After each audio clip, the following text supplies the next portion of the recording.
My friends, let us come together for a few moments of quiet recognition, for we are not here merely to discuss spiritual principles, nor to gather more ideas for the mind to store.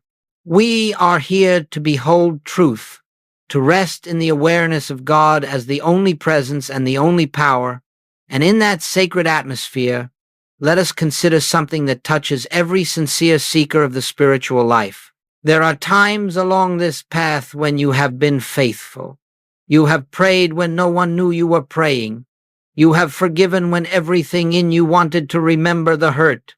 You have walked forward when the world gave you every reason to retreat. And yet even with all your faithfulness, you have carried a burden that would not lift, a wound that remained tender, a memory that refused to release its hold. You have said, "I have forgiven," and still the heart trembled in the presence of the one who caused the pain. You have said, "I let it go," and yet some shadow lingered. It is not because you lack goodness. It is not because you lack spiritual devotion. It is simply that you have been taught to forgive at the level of the human self. You have been taught to forgive as a person addressing another person. And as long as forgiveness operates at that level, it never completes itself. It remains an effort, a struggle, a repeated task. It becomes an emotional labor rather than a spiritual realization. But today we are going to rise above that personal sense. We shall look beyond the tired effort of the human mind and behold what Jesus knew, what the great mystics knew, and what I have witnessed again and again in the lives of those who turned within. That true forgiveness is not a human act at all. It is the recognition that in the presence of God, in the reality of spirit, nothing has occurred that requires forgiveness. The hurt was an appearance in material sense, not an activity in divine consciousness. For a moment, rest in that. Do not analyze it. Simply allow the truth to settle gently upon your awareness. Let the heart feel what the mind cannot grasp. Because when you perceive life from the standpoint of the one who is living you, you discover that your faithfulness has never been in vain. You were not enduring hardship alone. You were being prepared for spiritual vision, for the ability to see as God sees. And so, beloved, we begin, not with strain, not with the attempt to change the past, but with a quiet willingness to behold the world through another lens, the lens of the kingdom, where only God is power, and where the shadows of the human story lose their seeming reality in the light of truth. As we move deeper into this truth, let us gently examine why so many sincere attempts at forgiveness leave us unchanged, why the wound still aches, why the memory still stirs, why the heart still tightens in the presence of the one who brought pain. It is not because forgiveness is impossible. It is because the forgiveness we have been taught belongs entirely to the realm of personal sense, and personal sense has no capacity to touch spiritual reality. When you and I attempt to forgive as persons, we are accepting a duality that does not exist in the kingdom of God. We are accepting the premise that there is a me who has been wronged and a they who have done wrong. Two powers, two lives, two wills, two natures, at odds with each other. The moment we accept that duality, we step out of the harmony of spiritual truth and into the conflict of human belief.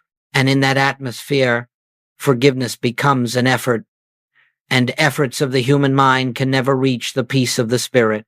Observe carefully what happens inside you when you try to forgive from the level of personality. You may speak words of release. You may pray with earnestness. Yet within the heart, there remains a subtle claim, this person has harmed me. Something real has occurred. Something substantial must be undone. As long as that claim is present, forgiveness cannot complete itself because the mind is still holding the injury as real, still assigning power to the action, still seeing the offender as a separate self acting against your separate self. But my friends, in the spiritual universe of God, this is not so. There are not two selves, one doing wrong and one being wronged. There is only one self, expressing as infinite form, only one life living itself through the many, only one presence appearing as all that is. And until consciousness rises into this recognition, forgiveness remains an endless task, something we repeat when the memory returns, something we reaffirm when the anger resurfaces. We find ourselves forgiving again and again because the illusion of separation has not yet been dissolved. The human mind believes forgiveness means loosening the grip of a painful story. But spiritual forgiveness is not the mellowing of memory. It is not a softening of resentment. It is the dissolution of the entire premise upon which resentment exists. For resentment is born only when we believe that someone other than God has power to wound, power to diminish, power to interrupt the harmony of our being. Let us be honest inwardly. As long as we believe a person has power over our peace, forgiveness remains a fragile achievement. It can be undone by the next memory, the next encounter, the next word. This is why personal sense forgiveness fails, because it tries to build spiritual healing on a foundation of human perception.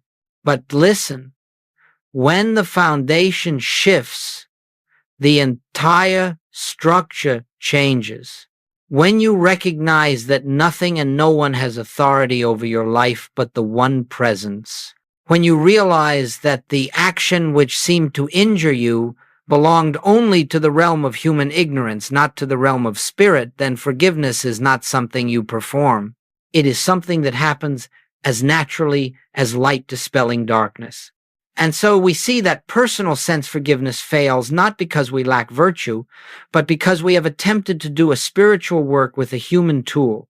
The human mind cannot forgive in the way the spirit forgives, because the spirit does not behold a separate self to condemn or absolve.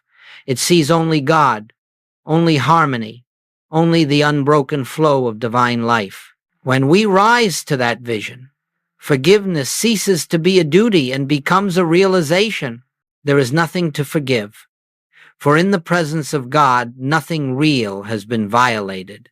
And now, let us come to the heart of this teaching, the point at which many recoil at first, and yet, when understood, brings the greatest liberation a human soul can ever know.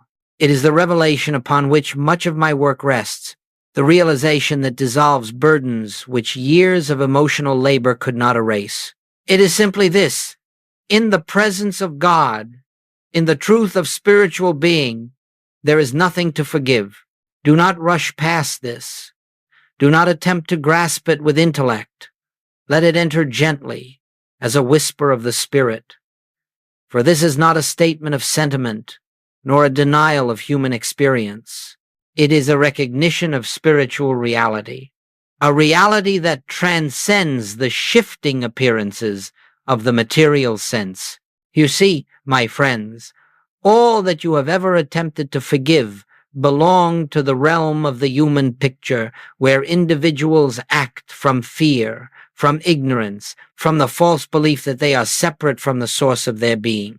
Their words, their choices, their failures arose not from an evil nature, but from a limited sense of self, from a mistaken identity. And here is the mystery. That mistaken identity is the only thing that acted, not the divine self, not the spiritual reality of the individual. Only the mask, the illusion, the dream image moved. The spirit within them never acted against you. The spirit within you was never touched. When you understand this, forgiveness is no longer the attempt to free yourself from someone who has wronged you. It becomes the dawning realization that no one in their true identity ever wronged you at all. The part of them that acted was not the child of God, not the expression of the infinite, but the flickering shadow cast by the belief in separation. Let us take this slowly, For understanding, it changes the entire landscape of your life. If God is the only presence, if God is the only power, if God is the only life, then whatever appears to injure, to offend, to disappoint, can have no spiritual substance. It exists only as a picture on the screen of human thought, and when that picture is recognized for what it is, it dissolves. Not forgotten, dissolved. Not suppressed, revealed as unreal. This is why Jesus could say, with perfect clarity, "Forgive them, for they know not what they do." It was not a moral plea, it was a spiritual perception. He saw that the actions of human consciousness do not belong to the realm of God. He saw that their true nature remained untouched, unfallen, unmarred, and from that vision came effortless forgiveness, not as a gesture, but as a fact of spiritual sight. When you begin to see, as Christ saw, you will understand what I mean. Forgiveness is not the work of making peace with the past. It is the unveiling of a truth that was always present. In the kingdom of God, nothing real was harmed, and nothing real can harm. You discover, then, that forgiveness is not an action you initiate, it is a light you behold. It is not an effort you perform, it is an awakening within you. It is not the loosening of chains, it is the realization that the chains were made of smoke and vanished the moment you reached for them. And so, when I say there is nothing to forgive, I do not ask you to ignore your memories or invalidate your feelings. I invite you instead to rise above the dream level of the experience and behold the truth. Only human illusion acted, and illusion has no power over the life of God expressing as you. When that truth dawns, forgiveness happens of its own accord. It unfolds as naturally as sunrise dissolving night. And the heart, long burdened, long suffering, suddenly stands free, not because you forced yourself to release another, but because you have awakened to the one presence in whom no harm can exist. Let us turn now to a matter of great importance. For even after hearing that in spiritual truth there is nothing to forgive, the mind will insist upon holding to its grievances. It will say, yes, but the pain was real, the memory is real, the injustice did happen. And it is here, in this subtle persistence, that we discover the invisible chain that binds us to the past. Understand this well. A grievance does not bind you because of what another person has done. A grievance binds you because you continue to grant reality to the appearance. You continue to feed life into an image that has no true existence. Each time you revisit the memory, each time you rehearse the story, each time you allow the emotion to rise, you breathe fresh vitality into something that is spiritually powerless. And so it lingers not because it is strong, but because you believe it to be so. It is not the grievance itself that holds you captive. It is your recognition of it that gives it seeming substance. You see, my friends, the mind believes that by remembering the hurt, it is protecting you. It believes that by keeping the story alive, it is preventing future injury. But spiritual truth reveals something quite different. Every time you clutch a grievance, you anchor yourself to the plane of human sense, where fear, conflict, and duality reign. You step out of the kingdom consciousness and back into the world of opposites, good and evil, right and wrong, offender and offended. This is the chain. This is the bondage, not the event, but your identification with the event. Now, listen very gently within yourself. Notice that when the memory arises, it does not arise as a present fact. It arises as an image in thought. The person is not here. The circumstance is not here. Only the mental picture is here, animated by your attention. And yet we respond to that picture as if it were happening again, as if it were a living force operating upon us. This is the illusion of separation at work, the belief that something other than God has power over our peace. But I say to you, when you recognize that the grievance is nothing more than a mental shadow without spiritual foundation, you begin to feel the chain loosen. The past loses its authority. The hurt loses its weight. The memory fades, not because the mind decides to forget, but because consciousness ceases to affirm its reality. You are not healing the past. You are awakening from the belief that the past has spiritual existence. Grievances are the residue of believing that life is happening to you from the outside world. But when you come into the awareness of the one presence, you see that life is unfolding through you from the center of divine being, not from external persons or events. And here is the miracle. When you refuse to feed the grievance with fresh thought, fresh emotion, fresh story, when you simply rest in the truth that God alone is power, the grievance collapses like a structure without support. It dissolves because it never had substance in the first place. Let this truth settle deeply. What binds you is not the memory of what happened, but the belief that it had power over the reality of your being. Release that belief, and you release the past.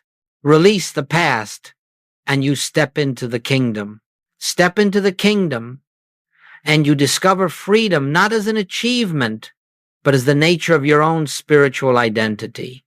Now, my friends, let us approach the turning point of this entire work, one of the great secrets of spiritual healing and one of the deepest principles in all of practical mysticism. For up to this moment we have spoken of the unreality of the grievance and the powerlessness of the past, but now we must look more closely at the one whom you believed caused the hurt. This is where transformation truly begins. In personal sense, you see the offender only as their behavior. You see their failure, their harsh word, their betrayal, their indifference, their fear, their woundedness acting out through them. And because you see only the outer act, you react to the outer act. You try to forgive a behavior, a personality, a human expression that may indeed have been unkind, unfair, or harmful. But understand this, behavior is never the identity of a soul. Never. Behavior is the outer garment of consciousness. At a certain point in its awakening, behavior is the echo of someone living from a limited sense of themselves, unaware of the divine life that animates them. Behavior is the mask worn by a being who has forgotten who they are. And so, when you attempt to forgive the mask, you remain locked in the drama of the mask. You stay bound to the picture, to the role, to the story. But when you lift your vision, even for a moment, and perceive that behind the mask stands a spiritual being, an expression of the one infinite presence, then forgiveness begins not with effort, but with recognition. Let us be very clear. You are not asked to condone behavior. You are not asked to approve of it or pretend it was good. You are simply invited to look past the behavior to the truth of the one who stands behind it. For behind every human limitation is the same divine self that animates you, the same life, the same light, the same presence. And when you behold that reality, you will see that the person who seemed to hurt you was acting not from malice, but from ignorance of their true identity. They knew not what they did, because they knew not who they were. This seeing is the transformation. You look upon them as spirit beholds, its own creation, not fallen, not broken, not guilty, but mistaken in their belief of separation. And in that moment, you are not forgiving what they did, you are recognizing what they truly are. You are shifting your vision from the level of human behavior to the level of spiritual identity. And notice what happens within you when this occurs. The heart softens, not through effort, but by the gentle dissolving of illusion. The mind becomes quiet because it can no longer maintain the story of offense. The emotions relax because the belief in another power has been withdrawn. Suddenly you see they could not harm you because they never possessed power apart from God. This is not idealism. This is realism, spiritual realism, the only realism there is. When you see the offender as divine identity obscured by human sense, something remarkable happens. The tension in your own heart releases. For in that moment, you are no longer interacting with their fear, their ignorance, their limitation. You are interacting with the Christ within them, and the Christ recognized calls the Christ forth. This is why Jesus could heal with a word, why the great mystics could transform lives through presence alone. They did not see sinners. They did not see villains. They did not see opponents. They saw God appearing as individual identity, even when the individual could not yet see it in themselves. My friends, to behold the Christ in another is the greatest act of forgiveness and the highest form of love. And when you do this, you will discover that forgiveness is not something you give, they awaken to it in your presence, because your vision has lifted them out of the role they once played in your story. Let the mask fall. See the soul, and you will find that forgiveness has already occurred at the level where truth is known. Now that we have touched the principle in its purity, let us bring it gently into the realm of practice. For truth must become experience before it becomes freedom. It must be lived before it can transform. And so I will give you not a ritual, not an outer method, but an inner posture, a way of turning within that aligns you with a consciousness in which forgiveness unfolds effortlessly. Let us begin with the first and most vital step. 1. Pause, do nothing humanly. Whenever the memory stirs, whenever the old hurt rises like smoke, whenever anger or grief presents itself, the first movement is not action, but stillness. Do not rush to forgive. Do not attempt to change your feeling. Do not argue with the mind or suppress the emotion. Simply pause. This pause is the doorway out of personal sense. It is the moment in which you withdraw your identification from the story, from the drama, from the belief that you are the one suffering. In that pause, you step back into the awareness of the witness, the Christ within, and you allow the event to appear without agreeing that it defines you. 2. Recognize one presence, one power. In the pause, turn silently within and acknowledge the truth. God is the only presence here, even in the memory, even in the feeling, even in the image of the offender. For the moment you acknowledge one presence, the belief in two powers begins to dissolve. The scene of injury cannot survive in the light of the one. It has no substance apart from your belief in it. This recognition need not be forceful. It need only be sincere. Whisper it inwardly. Only God is here. 3. Reframe the vision. See the spiritual identity behind the mask. Now, as the heart grows still, look upon the person in question, not with the eyes of memory, but with the eyes of spirit. Recognize, even if faintly at first, that the one who acted was not their true identity. It was the human sense of them operating from fear, from ignorance, from separation. Say within yourself, this is divine consciousness, unaware of itself. This is not the one who hurt me. This is the one who forgot who they are. This shifts the entire structure of the grievance. The person is no longer the villain in your story. They are a soul struggling in limitation, just as you have struggled many times in your own journey. 4. Release the story. Let the appearance fall away. Next, as gently as a leaf falling to the earth, Allow the emotional story to loosen. Do not push it away. Do not contradict it. Do not attempt to erase it. Simply see it for what it is, an appearance in consciousness, without power, without reality, without life. Say softly, "This belongs only to material sense. It has no truth in God." In that moment, the story begins to dissolve. It has been deprived of its nourishment, your belief. 5. Rest in spiritual identity for yourself and for them. Finally, turn inward to your own true self. Not the wounded self, not the reacting self, but the self that has never been touched by any human event. Say quietly within, "I am spiritual being, and only spiritual being is present here."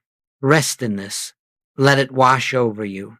Feel the peace that comes when the burden shifts from your shoulders to the infinite.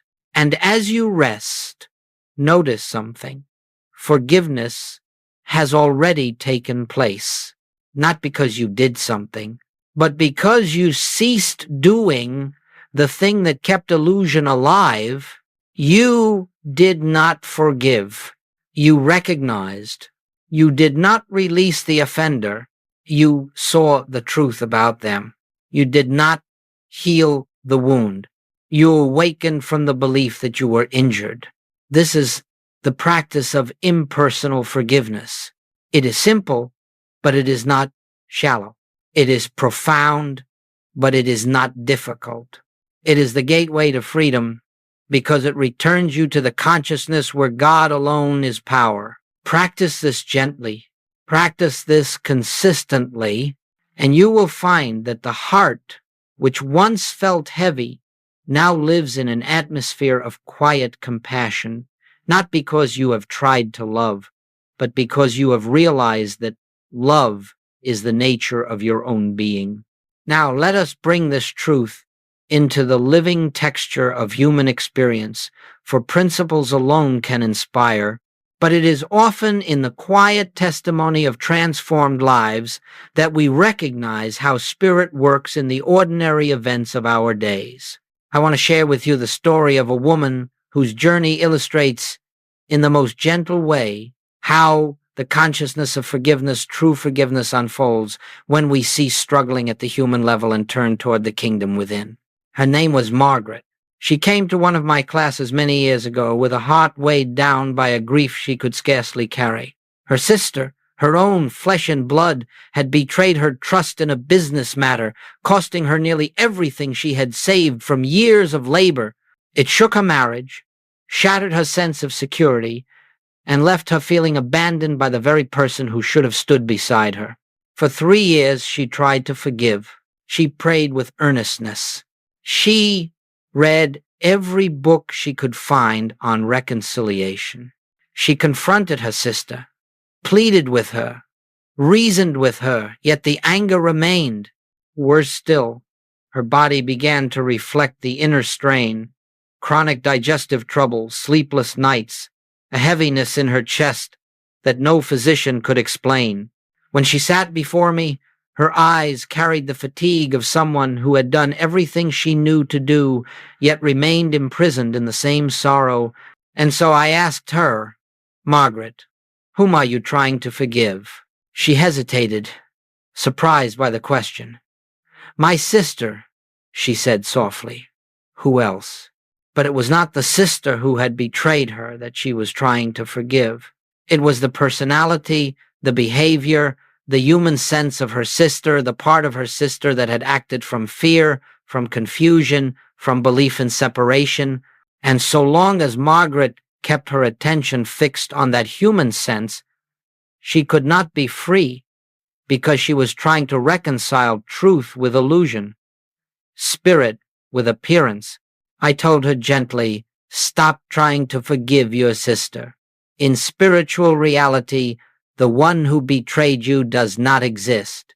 There is only the divine, identity, pure, perfect, untouched by human ignorance. Turn away from the personality and behold the Christ of her being. This was difficult for her. Her mind protested.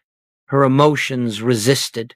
But she agreed to practice, not by forcing forgiveness, not by suppressing resentment, but by quietly turning within whenever anger surfaced and remembering the truth. God is the only presence. There is no separate self, no separate will, no separate offender in the kingdom of God. And day by day, something began to change. The anger returned, yes, but it came with less force. The hurt resurfaced, but it dissolved more quickly. And gradually, the story she had told herself, I am a victim of my sister's betrayal, lost its hold, because she no longer saw herself as a vulnerable personality. She began to see herself as spiritual being. Within 6 weeks, her digestion improved, her sleep returned, her spirit lightened, and the memory, once sharp and painful, became like a shadow fading at the edge of her awareness. Then something remarkable occurred. Her sister reached out unexpectedly, without prompting, and apologized. Not from obligation, but from genuine awakening. She made partial financial restitution, yes, but more importantly, she approached Margaret not as an adversary, not as someone defending her actions, but as one who had suddenly begun to feel the presence of truth unfolding within her own heart. Now hear this clearly. It was not Margaret's effort that changed her sister.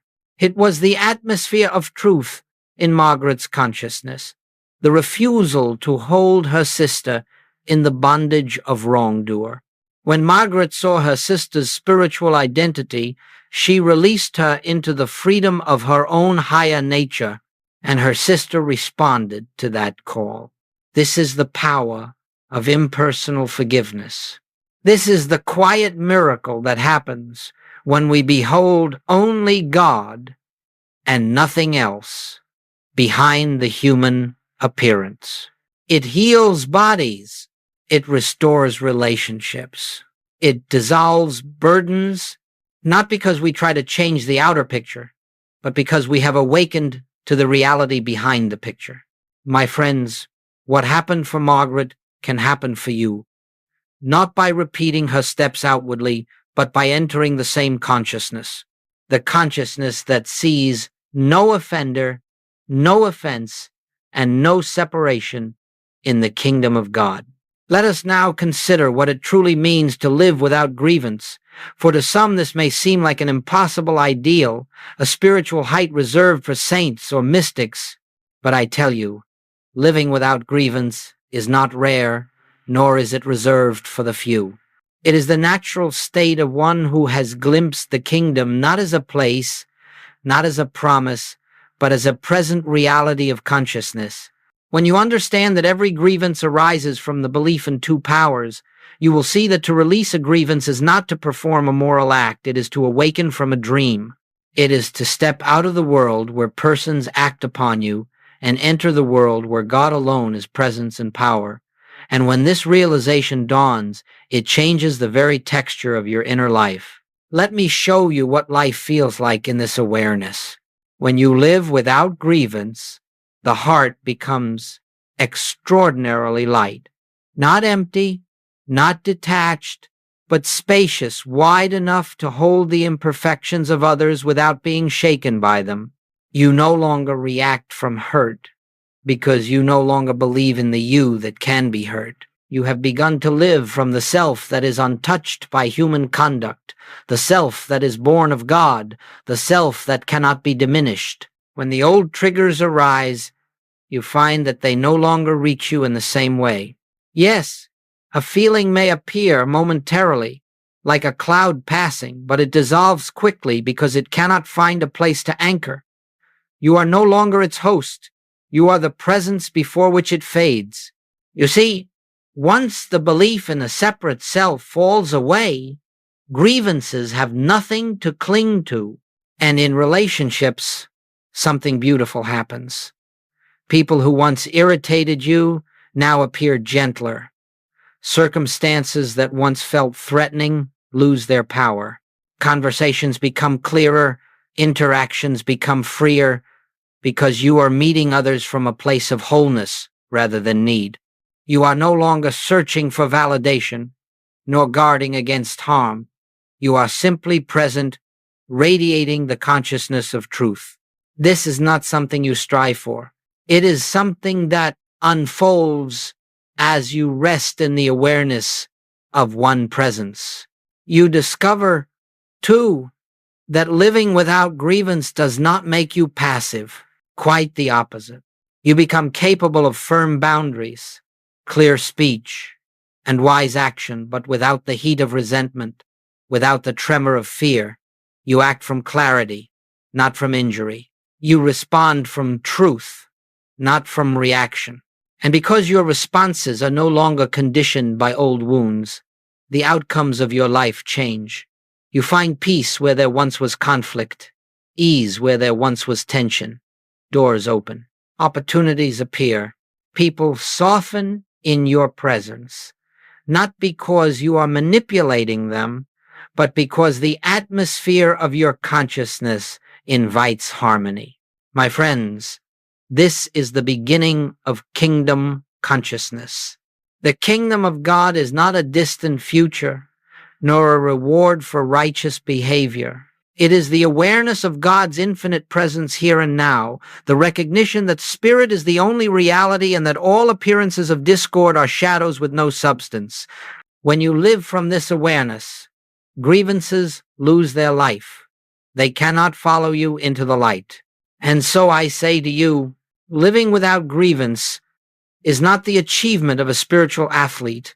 It is the natural consequence of awakening to truth.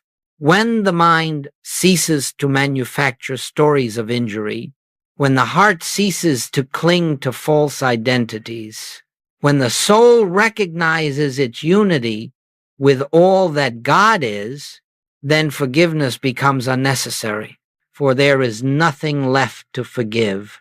This is the freedom that awaits you. This is the peace Jesus called the peace, not as the world gives. This is the atmosphere of consciousness in which your life becomes an instrument of quiet, healing, blessing, all who enter your presence without your ever speaking a word. And now, my friends, as we come to the close of our time together, let us gather these truths into the quiet of our hearts, not as concepts, not as lessons, but as living awareness.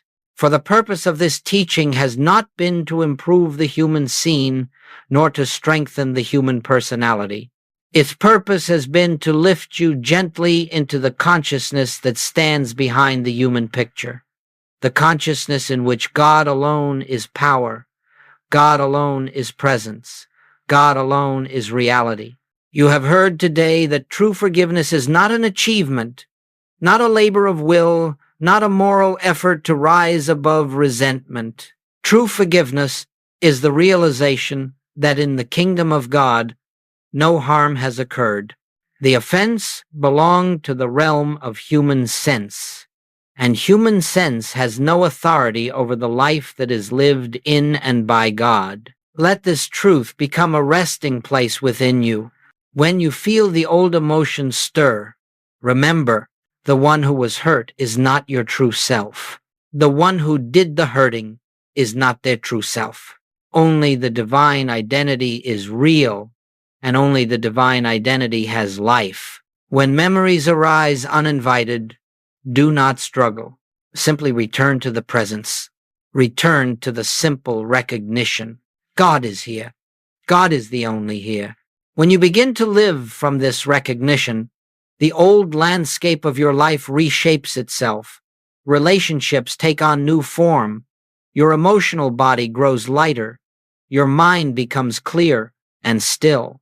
And most importantly, you begin to perceive the world through the eyes of spirit, knowing that behind every face, beneath every action, within every appearance, stands the same infinite life expressing itself.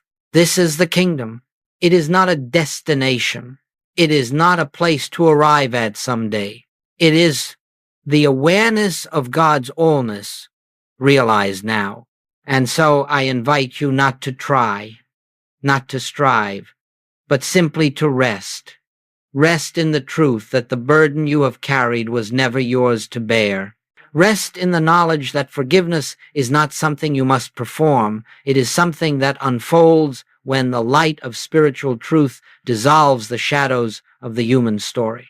Rest in the one presence, and let that presence do the work. As we close, I bless you with the awareness of your own divine identity. May you walk through your days with a quiet assurance that you are held in the infinite. May your heart remain open to the truth that nothing can oppose God, and therefore nothing can oppose the harmony of your being. May each moment of your life become an opportunity to behold the Christ within yourself, within those you love, and even within those who once seemed to stand against you. For where the Christ is recognized, the world is healed. Peace be unto you, beloved. Not the peace of circumstances, but the peace of the one presence in whom all is well, all is whole, and all is God.